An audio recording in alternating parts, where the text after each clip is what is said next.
শর্মা তোমাক ফকি আনি দিছো আর তোমাক এদিন হলেও আমি এই খাস মাটিত ওলাই লৈ আহিম খাস মাটিত তোমালোকে বসবাস কৰিব লাগিব আমি মাটি বাৰী সব বিক্ৰী কৰি এদিন কামাই ৰোজি ৰোজগাৰ কৰি আমি পাট্টাৰ মাটি কিনি লম আৰ সেই পাট্টাৰ মাটি কিমান লাখ লাখ টকা কোটি টকা হলেও আমি কিনিম কিনি লৈ কেনে তোমাক তোমার ঘর পর্যন্ত আমি কিনি লম তাৰপিছত তোমাক পাট্টাৰ মাটি এৰাই খাস মাটিত বসবাস কৰিবলৈ আমি বাধ্য কৰাম তেতিয়া চাম আপোনালোকৰ কি আজি হয়তো মই মৰি যাম মোৰ ল'ৰা ছোৱালীয়ে মোৰ নাতি পুতি হলেও তোমাক খাস মাটিত ব্যৱহাৰ কৰিব দিব ইয়াৰ কাৰণে আমি বাধ্য হ'ম আমি বাধ্যতা কৰিম সেই মানুহজনৰ যিটো কথা দেখিছে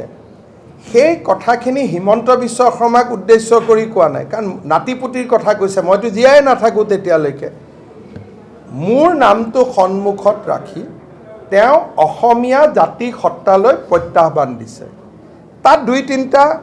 কথা কৈছে যি অসমীয়াই চিন্তা কৰিব লাগে তেওঁলোকে কৈছে যে আমি কাম কৰিম আমি ইনকাম কৰিম কৰি আমি পট্টাৰ মাটি কিনি ল'ম তাৰমানে অসমীয়া মানুহক তেওঁলোকে চ্যালেঞ্জ দিছে যে তহঁতক অৰ্থনৈতিকভাৱেও আমি পিছ পেলাম গতিকে মই ভাবোঁ এই কথাটো অকল সেই মানুহজনৰ কথা নহয় মই বহুত তেওঁলোকৰ মানুহ জানো তেওঁলোকে ভাবে যে 20 বছৰ পিছত লাহে লাহে অসমীয়া জাতিক তেওঁলোকে তল পেলাব পাৰিব শিক্ষা দীক্ষা সংস্কৃতি সকলো দিশতে এই ভিডিঅ'টো হিমন্ত বিশ্ব শৰ্মাৰ বিৰুদ্ধে বুলি ল'ব নালাগে এইটোৱে সব আসল কথা মই যে মানুহজন সদায় অলপ টেনশ্যনত থাকোঁ কিবা নহয় কিবা এটা কৰিয়ে থাকোঁ কাৰণ এই কথাবিলাক মই জানো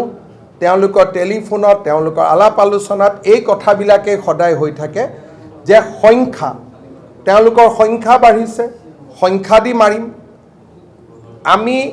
ইনকাম কৰিম অৰ্থনীতি হাতত ল'ম কাৰণ তেওঁলোকে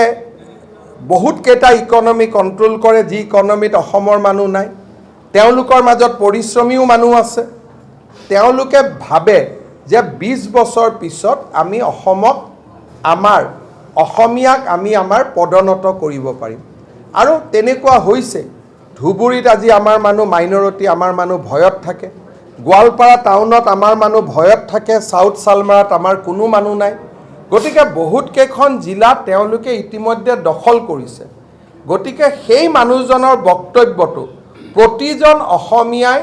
ৰন্ধে ৰন্ধে অনুভৱ কৰিব লাগে আৰু সেই দিনটো যাতে নাহে